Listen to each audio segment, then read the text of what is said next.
Thank you Jesus. परमपिता परमेश्वर, हम आपका हृदय से धन्यवाद करते हैं आपके पवित्र वचनों के लिए, जो पवित्र आत्मा के द्वारा हमें प्राप्त होते हैं, प्रतिदिन हमें प्राप्त हो रहे हैं, ताकि प्रतिदिन प्रभु आपके वचन के अनुसार हम अपने जीवन में क्या बदलाव करने हैं, अपनी सोच में क्या बदलाव करना है, और हमारा जीवन सही दिशा में आगे बढ़े और हम सत्य को जाने, ताकि हमारे जीवन में छुटकारे हों और परमेश्वर की महिमा के योग्य हमारा जीवन बन सके। हम इन बातों के लिए जो पवित्र आत्मा के द्वारा हमें प्राप्त होती हैं, दिल से आपका धन्यवाद करते हैं। चाहते हैं प्रभु हम इन बातों के केवल सुनने वाले नहीं, वरन इन बातों पर मनन करने वाले और इन बातों को अपने हृदय में रखने वाले हों, ताकि प्रभु हम सबका जीवन आपकी महिमा का कारण बने और वो सामर्थ और वो आशीष हमारे जीवन में आए, जिससे लोगों को ये बात पता चले कि परमेश्वर कितना महान है और उसकी सामर्थ अद्भुत है और उसका वचन कभी खाली नहीं जाता। क्योंकि प्रभु आपके वचन में लिखा हुआ है कि आपका वचन कभी बेफायदा नहीं होता है। वो जब जिसके जीवन में जाता है, जिसके हृदय में जाता है, जिसके विचारों में चलने लगता है, उसका जीवन फलवंत होता है और आपकी महिमा का कारण बनता है। इसलिए प्रभु सारी महिमा आपको देते, इस प्रार्थना को आपके इकलौते पुत्र प्रभु यीशु मसीह के नाम से मांगते हैं, आमीन। Praise the Lord. The voice of God, session 55, the power of the tongue for the life and death.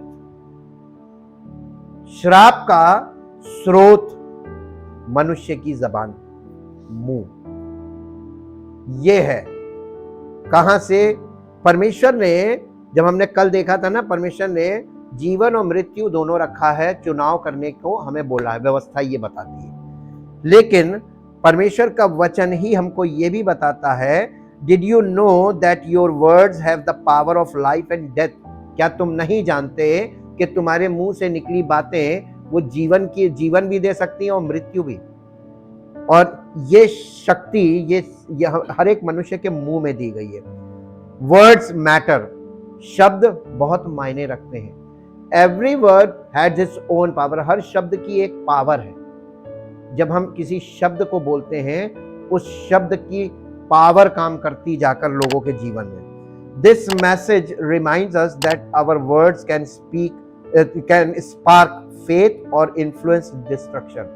इससे हमें ये बात पता चल जाती है, ये बात हमें स्मरण आनी चाहिए कि हम जब कुछ बोलते हैं, हमारे बोलने से या तो विश्वास का प्रभाव काम करेगा या मृत्यु का प्रभाव काम करेगा। We are to be ambassadors of Christ. हम मसीह के राजदूत अगर हैं, तो good examples guiding others in word and deed, तो दूसरों को सही शब्दों के साथ उनका मार्गदर्शन करें और सही बातों से उनकी अगुवाई करें और उनके कार्यों में जो वो कर रहे हैं उसको गाइड करें कि ये गलत है, क्या करना क्या नहीं करना, कैसे करना कैसे नहीं। वर्ड्स कैन गिव लाइफ और डिस्ट्रॉय। शब्द जो हैं वो जीवन भी दे सकते हैं और जीवन बर्बाद भी कर सकते हैं। डोंट फाइंड योरसेल्फ स्पिरिचुअली अड्रिफ्ट, यानी अपने आप को आत्मिक तौर पर कभी भी, अड्रिफ्ट का मतलब होता है पृथक या किसी तरीके से साइड ट्रैक होता हुआ कभी ना रखिए। Do not find yourself spiritually adrift because of the words you use every day. आप अपने शब्दों को जो प्रतिदिन आप बोलते हैं, उसमें आपको ये ध्यान रखना है कि हमें कौन से शब्दों का इस्तेमाल नहीं करना है, ताकि आपके आत्मिक जीवन पे उसका बुरा असर ना पड़े। इसीलिए इफिसियों में उसने कहा था कि तुम्हारे मुंह से कोई गलत बात नहीं निकलनी चाहिए। अपने मुंह पर इतना तगड़ा पहरा रखना है कि आप किससे क्या बोल रहे हैं, कैसे बोल रहे हैं और क्यों बोल रहे हैं। ये बातों का बहुत महत्व है। We must try to control what we say. हमें अपने मुंह पर इतना काबू रखना है। ये मैच्योरिटी का पार्ट है। एक्चुअली मैच्योर लोग नहीं करते हैं, उनकी हैबिट हो जाती है प्रैक्टिस से। लेकिन जो इमेच्योर होते हैं वो कुछ भी बोल देते हैं, कभी भी बोल देते हैं, कैसे भी बोल देते हैं। ये इमेच्योरिटी है। we must try to control what we say. Such control is learned as we grow and spiritually mature in Christ. ये मसीह में परिपक्वता में जब हम बढ़ते हैं तब हम इन चीजों में मैच्योर होते हैं कि हमको क्या बोलना है, कहाँ बोलना है, कैसे बोलना है, कब बोलना है, कितना बोलना है। ये मैच्योरिटी का बहुत इंपॉर्टेंट पार्ट है।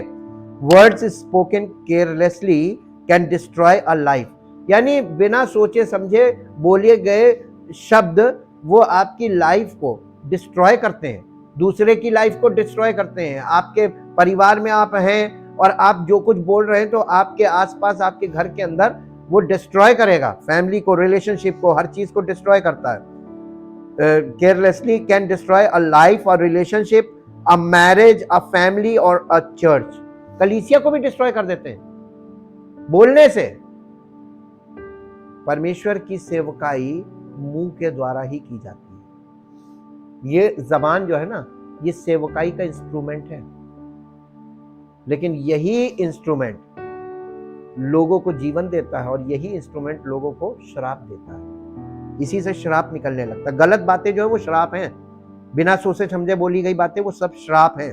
तो वो निकलती हैं तो वो नुकसान पहुंचाती है। Like a spark can start a devastating fire.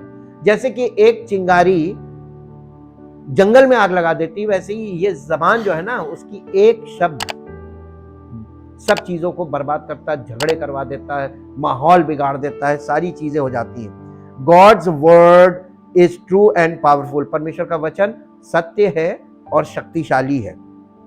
Allow the Holy Spirit to use the word of God as a rudder to direct your life. पवित्र आत्मा को अनुमति दीजिए ताकि पवित्र आत्मा परमेश्वर के वचनों के द्वारा, वो जब नाव को मोड़ते हैं तो पतवार से मोड़ते हैं ना, पवित्र आत्मा पतवार का काम करे कि वो जैसा चाहे वो हमें मोड़े। हम पवित्र आत्मा के ऊपर कंट्रोल ना करें, बल्कि पवित्र आत्मा के द्वारा कंट्रोल हो। डायरेक्ट योर लाइफ, हमारे जीवन को पवित्र आत्मा कंट्रोल करे। You do your part in speaking the words of life. आप परमेश्वर के वचनों को जीवन के लिए इस्तेमाल कर सकते हैं बोलकर। And allow the Holy Spirit to use your words to encourage someone. और आपके पवित्र आत्मा आपके बोले गए शब्दों के द्वारा किसी भी व्यक्ति को एनकरेज कर सकता है। Let us carefully choose the words we speak. इसलिए हमको शब्दों के चुनाव करके बोलना चाहिए। अब हम आपको इस विषय में परमेश्वर के वचन में ले चलना चाहते हैं कि आपको हमने बताया कि हमारे मुंह में परमेश्वर ने पावर दी हुई है। सबसे पहले मेरे साथ एक पद निकालिए जो आपको मिलेगा, इंग्लिश और हिंदी दोनों में पढ़ेंगे। नीति वचन की पुस्तक, उसका 18 अध्याय और उसका 21 पद। नीति वचन, the book of Proverbs chapter 18 verse 21, English में, हिंदी में है 18 अध्याय 21 पद। जीभ के वश में मृत्यु और जीवन दोनों होते हैं, और जो किसे, जो जबान को काम में लाना जानता है वो उसका फल भोगेगा।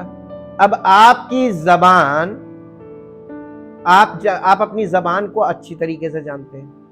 आपकी जबान में 2 पावर्स दी गई हैं, एक जीवन की और एक मृत्यु की। लेकिन अधिकतर लोग अपनी जबान को इस्तेमाल कर रहे हैं तो उससे क्या लोगों को मिल रहा है? मृत्यु। तो मृत्यु का मतलब श्राप है ना, लोगों को श्राप मिल रहा है जिससे मृत्यु, श्राप जो है वो मृत्यु तक ले जाता है। तो हम क्या बोल रहे हैं जिससे मृत्यु लोगों को मिल रही है, आशीष नहीं मिल रही है, जीवन नहीं मिल रहा है। ये हम कर ही नहीं सकते, हमारे हाथ में नहीं। इंग्लिश में पढ़िए, death and life are in the power of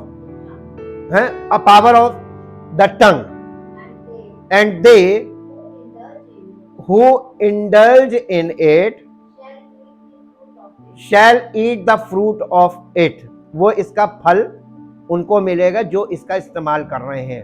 तो आप जबान का इस्तेमाल सब लोग कर रहे हैं, लेकिन इसका फल उनको क्या मिल रहा है? मृत्यु। जी, फॉर डेथ और लाइफ। या तो आप इसका इस्तेमाल मृत्यु के लिए करेंगे या जीवन के लिए करेंगे। परमेश्वर ने व्यवस्था दी थी व्यवस्था को मूसा ने लोगों को बोलकर सिखाया, समझाया, सुनाया, और वो सुनते थे। सुनने वाले शुरू से रहे लोग, लेकिन वो उन चीज़ों को फॉलो नहीं करते थे जिन बातों को सुनते थे।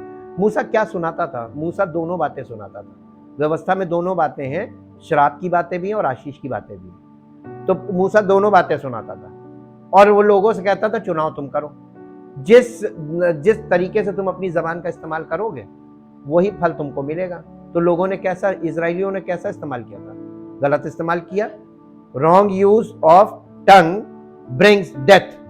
तो लेकिन डेथ से पहले, डेथ डायरेक्ट नहीं आती, कर्स आता है, कर्स से डेथ आती है, श्राप आता है। फिर एक मेरे साथ एक पद और निकालिए जो आपको मिलेगा, मत्ती रचित सुसमाचार उसका 15 अध्याय का 18 पद। मैथ्यू चैप्टर 15 वर्स 18, 15 अध्याय का 18 पद। यहां इस प्रकार से लिखा हुआ है, पर जो कुछ मुंह से निकलता है वो कहां से निकल रहा है? आपके मन से कहां क्या निकल रहा है? हैं? जो कुछ मन से निकलता है और वही मनुष्य को, आप चाहे कितनी पूजा पाठ कर लो, चाहे कितनी प्रार्थना कर लो, कोई फर्क नहीं पड़ता है, क्योंकि आपके मन से अधिकतर यानी व्यवहारिक तौर पे हैबिचुअली क्या निकल रहा है? अरे आप थोड़ी देर के लिए प्रार्थना में बैठते, उसके बाद आपके मुंह से क्या, मुंह का इस्तेमाल आप कैसे करते हैं? मनमाना, जो मन में आए बोले रहो, जो सोचेंगे वो बोलेंगे। तो लोग, मन उनका कहां नहीं लगता? परमेश्वर के वचन में नहीं लगता। पक्की बता रहे आपको, कोई छिप नहीं सकता। वचन आपको प्रकट कर देगा, रोशनी डालेगा। पवित्र आत्मा आपके सामने ऐसी, यीशु मसीह ऐसी ज्योति है, वो वचन भी है और ज्योति भी है, और वो आपके मन के अंदर के सारे अंधेरे को सबको प्रकट कर देगा कि इसके अंदर ये भरा हुआ, देख लो। और इसीलिए लोग वचन से भागते हैं, लेकिन भागने से आप बचेंगे नहीं और मिटेंगे, बुरी तरीके से मिटेंगे। श्रापित जीवन से अच्छा है कि हार मान लो, सरेंडर कर दो और उस चीज से अपने आप को अलग करने के लिए तैयार हो जाओ। शब्द बहुत भयानक चीजें हैं। आपके मन से जो कुछ मुंह से निकल रहा है वो मन से निकल रहा है और वो आपको अशुद्ध कर रहा है। चाहे आप कितनी प्रार्थना करते हो, चाहे कितनी बाइबल पढ़ते हो, चाहे कितना चर्च जाते हो, कुछ फर्क, आपको कोई फर्क नहीं पड़ेगा। और आप कहां से कहां पहुंचेंगे। और न्याय के दिन अगर आपने बोल दिया कि हम तो कलीसिया में जाते थे, वचन भी सुनते, तब तो और जबरदस्त आप पे धाराएं लग जाएंगी। इसलिए क्योंकि आप ये अंगीकार कर रहे हैं कि मैं सच सुनता था, तब तो डबल। तो सुनकर तुमने नहीं माना तो इसका मतलब डबल हो गया। जानकारी नहीं थी तो बच जाओगे। अज्ञानता में कम सजा है, लेकिन जानकारी का अंगीकार करने के बाद सजा बढ़ जाती है, बचोगे नहीं। अब एक और पद पढ़ी, इसको इंग्लिश में पढ़ दीजिए। But what ever comes out of the mouth comes from the heart, and this is what makes a man unclean and defiles, यानी उसको श्रापित कर देता है, अशुद्ध बना देता है, जो उसके अंदर से निकलता, मुंह से। मुंह से क्या निकल रहा है मैं आपको थोड़ा सा दिखाना चाहता हूं कि मुंह से निकलने में इतना नुकसान है। तो लोग प्रचार कर रहे हैं, कहां से कर रहे हैं? मुंह से तो कर रहे हैं, लेकिन क्या सब लोग प्रचार कर रहे हैं? सब लोगों के बोलने से जीवन मिलेगा? हैं? थोड़ा और दिमाग लगा लीजिए। मिलना चाहिए। इज इट लॉफुल और अनलॉफुल? क्या यह न्यायपूर्ण है कि एक पापी व्यक्ति जिसने पश्चाताप नहीं किया है, जिसको परमेश्वर ने ग्रहण नहीं किया है और जिसे परमेश्वर ने नियुक्त नहीं किया है अपनी सेवकाई के लिए, वो व्यक्ति खड़े होकर प्रचार करे, शिक्षा दे वचन की, और लोगों को जीवन मिल सकता है? नहीं मिल सकता है। उसका रीजन हम आपको बताएंगे क्यों नहीं मिल सकता। झूठे मसीह, झूठे प्रचारक, झूठे भविष्यवक्ता, ये सब लोग इस समय बहुत जबरदस्त तरीके से भीड़ की भीड़ खड़ी हुई है। लोगों को जीवन क्यों नहीं मिल रहा है, लोगों को श्राप क्यों मिल रहा है? नहीं, कारण है वचन बिना पवित्र आत्मा के, the authority is the Holy spirit. वचन भी अथॉरिटेटिव है। कोई व्यक्ति चीफ मिनिस्टर की गाड़ी मार दे और उसमें घूमने लगे तो क्या वो चीफ मिनिस्टर हो जाएगा? है? क्यों नहीं होगा? डुप्लीकेट आदमी चीफ मिनिस्टर, ऑथराइज सिग्नेटरी हो ही नहीं सकता। Never never never never. लेकिन लोग इन बातों को नहीं समझ रहे हैं क्योंकि वो वचन से परिचित नहीं है। मेरे साथ एक जगह चलिए, निर्गमन की पुस्तक में आइए। निर्गमन की पुस्तक, उसका 4 अध्याय उसका 10 पद से पढ़िए। निर्गमन की पुस्तक 4 अध्याय का 10 पद से। मूसा ने यहोवा से कहा, हे मेरे प्रभु, मैं बोलने में निपुण नहीं हूं, ना तो पहले था और ना जब से तू अपने दास से बातें करने लगा है। मैं तो मुंह और जीभ का भद्दा हूं। यहोवा ने उससे कहा, मूसा से कहा, मनुष्य का मुंह किसने बनाया है? और मनुष्य को गूंगा या बहरा या देखने वाला या अंधा मुझ यहोवा को छोड़ कौन बनाता है? अब जा, मैं तेरे मुख के संग होकर जो तुझे कहना होगा। इसका मतलब परमेश्वर का आत्मा जब किसी व्यक्ति को पकड़ लेता है, पवित्र आत्मा का कंट्रोल जिसके जीवन में आता है, तो पवित्र आत्मा उसके साथ ये प्रॉमिस कर रहा परमेश्वर, जा अब मैं तेरे मुख के संग रहूंगा। काहे के संग? क्योंकि यहीं से परमेश्वर अपनी बात आप तक पहुंचाएगा और यहीं से आप अपने मतलब की बात करेंगे।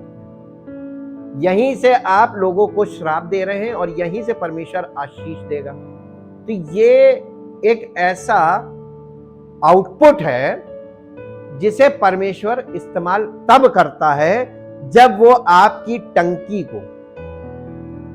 टंकी मनुष्य का मन है, हृदय, जब टंकी शुद्ध कर लेता है तब इस आउटपुट से, इस टोटी से शुद्ध जल निकलता है। हाँ के ना? नहीं है तो यहां पर देख लीजिए, वचन में लिखा हुआ जी।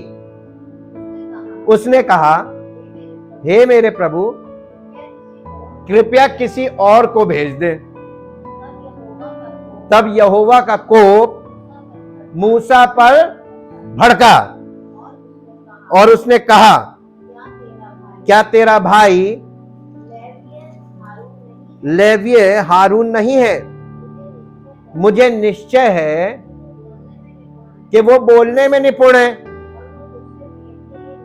और वो तुझसे भेंट करने के लिए आ रहा है और तुझे देखकर मन में आनंदित होगा। इसलिए तू उसे ये बातें सिखाना और मैं उसके मुख से और उसके मुख के संग और तेरे मुख के संग होकर जो कुछ तुम्हें करना होगा। परमेश्वर ने ये तो कहा नहीं था जाओ मनमानी बोलो। हाँ, तो बोलने से पहले मैं तुमको जो जो शब्द दूंगा वही बोलना है ना। तो ये व्यवस्था जो परमेश्वर ने दी, ये कैसे दी थी? मुख से ही दी थी। लेकिन वो मुंह किसका था ना? मुख किसका था? अरे अभी पढ़ा आपके सामने। नहीं, हारून का तो पब्लिक के सामने था। हारून को कौन बताता था? मूसा। तो 2 मुंह थे, है ना? और 2 मुंह थे, एक, और दोनों के मुंह के साथ कौन था? परमेश्वर। तो दोनों मुंह के बीच में कॉमन परमेश्वर था। तो जो बात परमेश्वर इससे बुलवा रहा था वही बात इससे बुलवा रहा था। तो दोनों की बात में कोई अंतर नहीं हो रहा था। आज क्या हो रहा है? सब अपने मन की बातें बोल रहे हैं, मन का प्रचार हो रहा। और ये आपने देख लिया कि परमेश्वर किसी से भी बात करेगा तो वो एक ऐसे व्यक्ति को पहले अपने लिए चुनकर नियुक्त करेगा और उसे तैयार करेगा और फिर उसके मुंह का इस्तेमाल करके लोगों के बीच अपनी सामर्थ्य का काम करेगा अपना। अब यीशु मसीह का I will build my church, how? अब आप पुराने नियम में जाके देख सकते हैं, जैसे मूसा के द्वारा सारे इजराइलियों को एकत्रित करके, सारे इजराइलियों को गुलामी से निकालकर उसकी अगुवाई में और फिर ले जाकर जंगल के मार्ग में सारे लोगों को मूसा के मुख का इस्तेमाल किया और परमेश्वर ने जंगल में टैबरनेकल यानी अपना निवास स्थान भी मूसा के मुख का इस्तेमाल करते हुए इजराइलियों के द्वारा बनवाया। तो क्या वो यीशु मसीह कलीसिया इसी प्रकार से नहीं बनाएगा?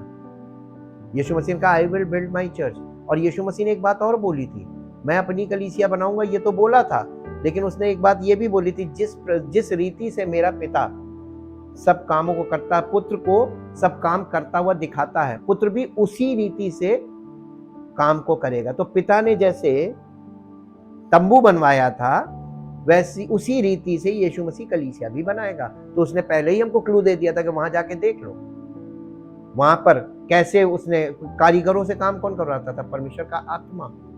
तो परमेश्वर अपनी पवित्र आत्मा के द्वारा कलीसिया का निर्माण करेगा, लेकिन मुख का इस्तेमाल मनुष्यों का होगा।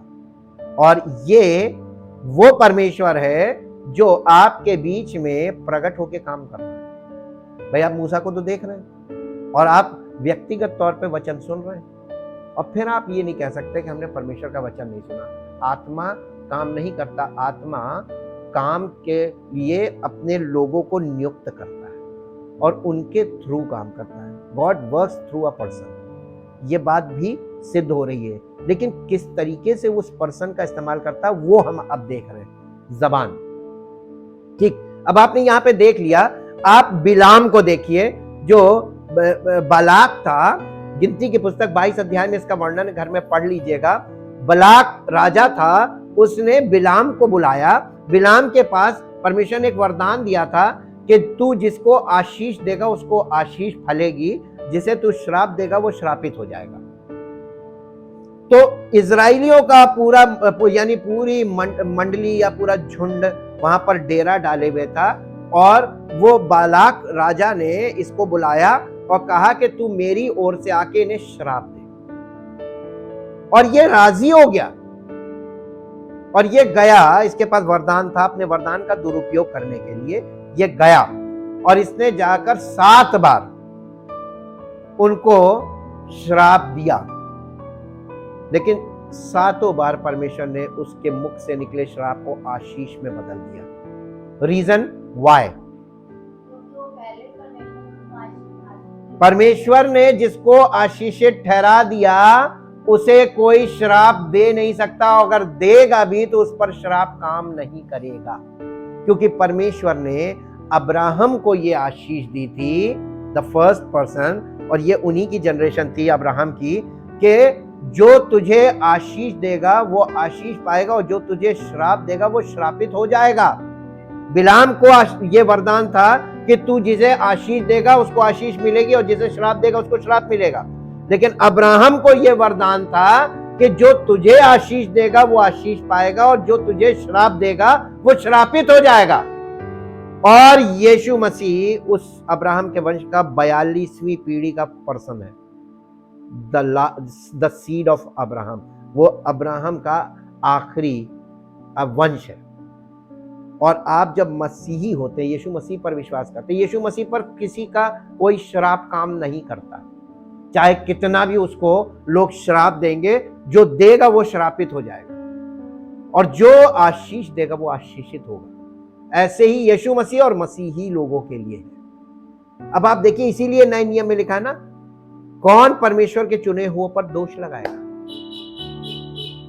नहीं लगा सकते, क्योंकि जिसे परमेश्वर ने निर्दोष ठहरा दिया उसको कोई दोषी ठहरा नहीं पाएगा, क्योंकि परमेश्वर ने हमारे किए से हमको निर्दोष नहीं ठहराया है। परमेश्वर ने अपने किए के कारण हमें, यीशु मसीह का बलिदान परमेश्वर ने किया और उस बलिदान के एवज में हमको निर्दोष ठहरा रहा है, धर्मी डिक्लेयर कर रहा है, क्योंकि वो परमेश्वर का काम था और हम परमेश्वर के काम के विरोध में दोष नहीं लगा सकते। लेकिन आपको मन फिराया हुआ मसीही होना अवश्य है।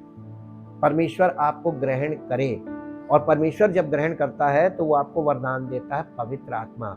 आपके मुख से फिर गलत बात नहीं निकलनी चाहिए, उसका फल है। यीशु मसीह ने जब झूठे भविष्यवक्ताओं के विषय में अपने चेलों को बताया तो उसने कहा था, तुम उनके फलों से उन्हें पहचानोगे। होठों का फल, उनके मुख से क्या निकल रहा है। प्रचार कैसे किया जाता है? मुख से, है ना। मुंह से आप प्रचार करते हैं, लेकिन आप इसी मुंह से सारे गंदे काम करके और मुंह से प्रचार करेंगे, वो कभी भी कामयाब नहीं होगा। अब आप एक पद और पढ़िए जो आपको मिलेगा, मत्ती रचित सुसमाचार 12 अध्याय उसका 36 और 37 पद। हिंदी इंग्लिश दोनों में निकाल लीजिए। मत्ती रचित सुसमाचार 12 अध्याय का 36 और 37 पद। पर मैं तुमसे कहता हूं कि जो जो निकम्मी बातें मनुष्य कहेंगे न्याय के दिन हर एक बात का लेखा देना पड़ेगा। आपको इसका हिसाब देना पड़ेगा। तुमने फलाने ये बोला था, फलाने को ऐसे बोला था, तुमने ये बोला था, तुमने ये बोला था। आपकी एक एक बात का न्याय होगा। जो आप प्रतिदिन बोलते हैं, दिन भर बोलते हैं, सब बातों का न्याय होगा। और आप तो बोल के भूल जाएंगे, लेकिन शब्द कभी मरता नहीं है, याद रखिएगा। और परमेश्वर एक बार मुख से निकले शब्द को लॉक कर लेता है, और आपके शब्दों के द्वारा ही आपका न्याय होगा। आगे पढ़िए। क्योंकि तू अपनी बातों के कारण निर्दोष और अपनी बातों ही के कारण लियो। आप अपना न्याय खुद कर रहे हैं।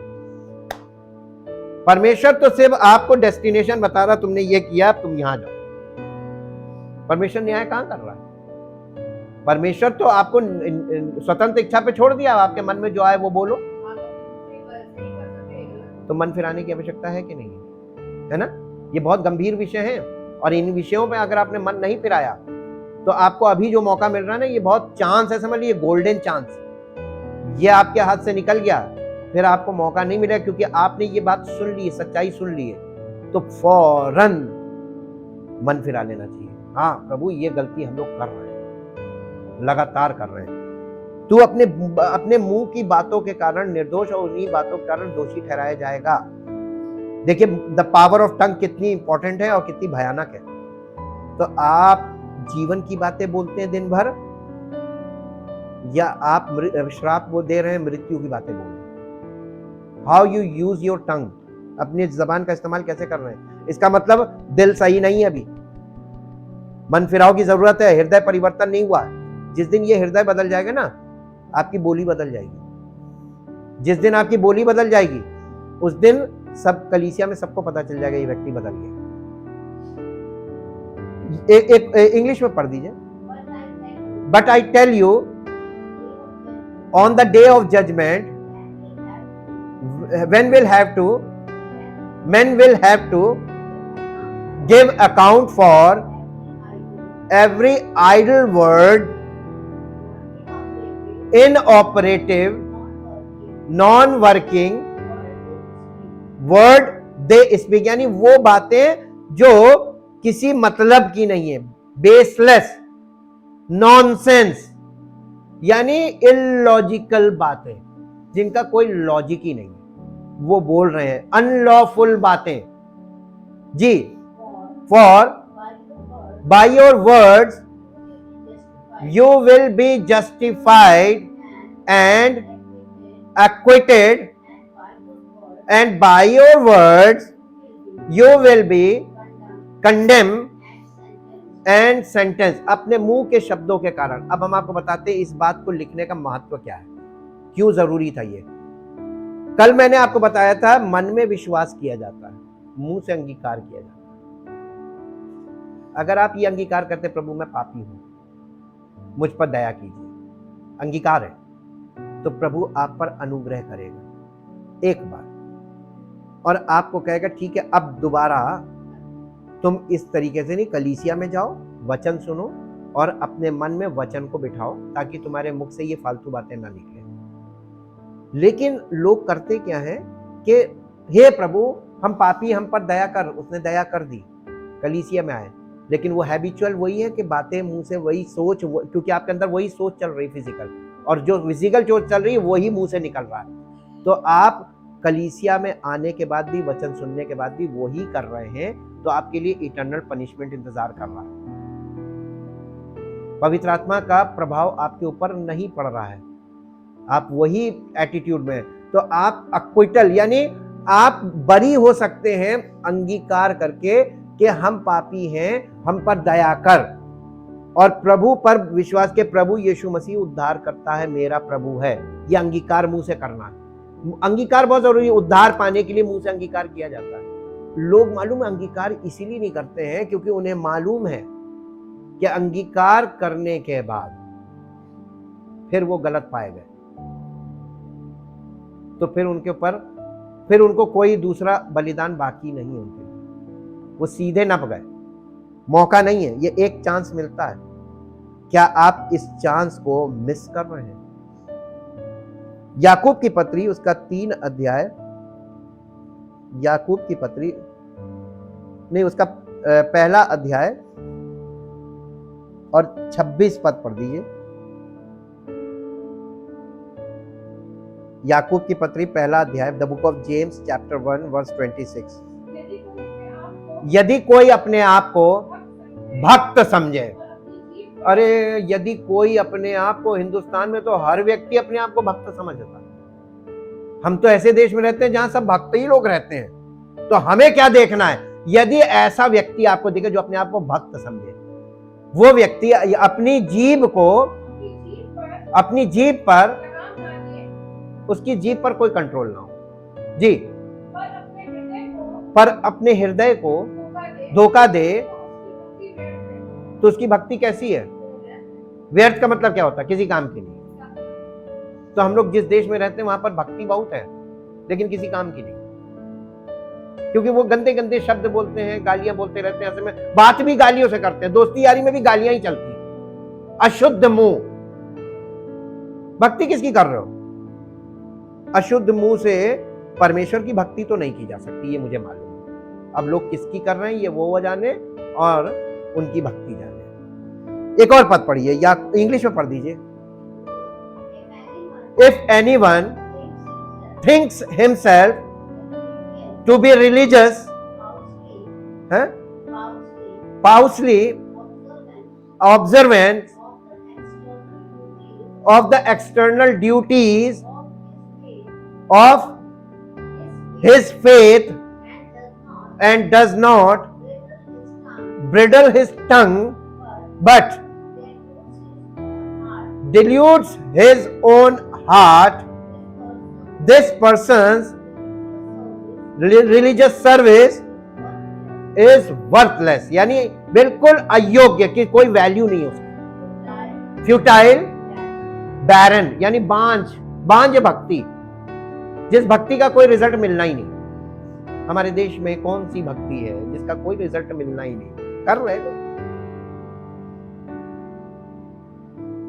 कब समझ आएगी?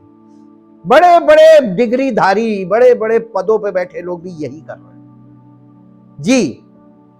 अब याकूब की पत्री 3 अध्याय 9 से 12 पद बहुत ध्यान से सुनिएगा। जिस मुंह को आप अपने मन से इस्तेमाल कर रहे हैं और कहते हैं मन फिरा नहीं, आपका मुंह बताता, आपकी बोली बताती नहीं फिरा, क्योंकि आपके दिल से जो निकलता है ना वो परमेश्वर का वचन नहीं, परमेश्वर की इच्छा की बातें नहीं निकल रही जी। इसी से हम प्रभु और पिता की, किससे? मुंह से, इसी मुंह से, इसी जबान से जी, और इसी से हम मनुष्यों को जो परमेश्वर के स्वरूप में उत्पन्न हुए हैं, ले, इसी से हम शराब भी दे रहे हैं। एक ही मुंह से धन्यवाद और श्राप दोनों निकलते हैं। हे मेरे भाइयों, ये नहीं होना चाहिए। कुछ फॉल्ट हो गया है मशीन में, आपकी टंकी में पानी भरा ऊपर, कीचड़ वाला पानी भरा होगा तो टोटी चाहे 50 लगी हो नीचे, खोलोगे तो कौन सा निकलेगा? कीचड़ी का निकलेगा। लेकिन ऐसी टंकी मैंने आज तक नहीं देखी कि जहां हमारा मन करे कीचड़ का पानी निकले तो वहां से उस टोटी से कीचड़ का निकले। जब हमारा मन करे एक ही टोटी, और फिर हमारा मन करे नहीं साफ आ जाए तो साफ पानी निकले। मेहमान आ गए, कीचड़ वाला पानी दो, तो कीचड़ वाला पानी, तुम्हारे यहाँ पानी नहीं पिएंगे, भागो। और जब चले जाए उसके बाद आप साफ पानी दो, हमें पीना है। तुम्हारे मन के मन अनुसार कौन सी टोटी काम कर रही है, ये तो फॉल्ट हो गया ना, टेक्निकल फॉल्ट जी। क्या अब देखिए प्रश्न कर रहा है, क्या सोते के एक ही मुंह से मीठा और खारा जल दोनों एक साथ निकल सकता है? जब हमारा मन करे अब खारा वाला दे दो, ये दुश्मन आया इसको पिलाना है, दोबारा ना आए। हे मेरे भाइयों, क्या अंजीर के पेड़ से जैतून या दाख की लता में अंजीर लग सकते हैं? वैसे ही खारे सोते से मीठा पानी निकल ही नहीं सकता, इम्पॉसिबल है। यही बात यीशु मसीह बोल रहा था कि मैं तुम्हें भेज रहा हूं, उनके फल से तुम उन्हें पहचानोगे। यानी वो अगर झाड़ी है तो उनमें अंजीर कहां से लग रहा है? ये तो कुछ एबनॉर्मल हो गया है। गलत आदमी मीठी मीठी बोली बोल रहा है, इसका मतलब गलत है। जिसकी जिंदगी सही नहीं है वो परमेश्वर का वचन क्यों बोल रहा है? लोगों को उस व्यक्ति को बहुत अच्छी तरीके से जानना चाहिए जिसके द्वारा वो संचालित हो रहे हैं। भले ही वो परमेश्वर का वचन ही बता रहा हो, लेकिन वो संचालन कर रहे हैं आपके हृदय में, तो वो चीज ग्रहण करने। इसीलिए लिखा है पहला यूहन्ना 4 अध्याय में, हर एक आत्मा का विश्वास न करो वरन आत्माओं को परखो। यानी आपको वचन सुनना है, लेकिन इसका मतलब ये नहीं कि कोई भी कुछ बोल रहा है। दुश्मन के शत्रु के वेश में मसीह का वेश लगा के शत्रु आ गया, मसीही बन के यीशु मसीह का रूप धारण करके आ गया शैतान, और आपको वचन सुनाने लगा, मेरे प्रभु चरणों में गिर गए। अरे ये तो बहुत भयानक फंदा है। और उसके मुख से निकले श्राप आपके जीवन को श्रापित बना दे। पहले से ही हम पापी और श्रापित हैं, और लो थोक के भाव जी। ऐसा होना नहीं चाहिए, लेकिन हो रहा है।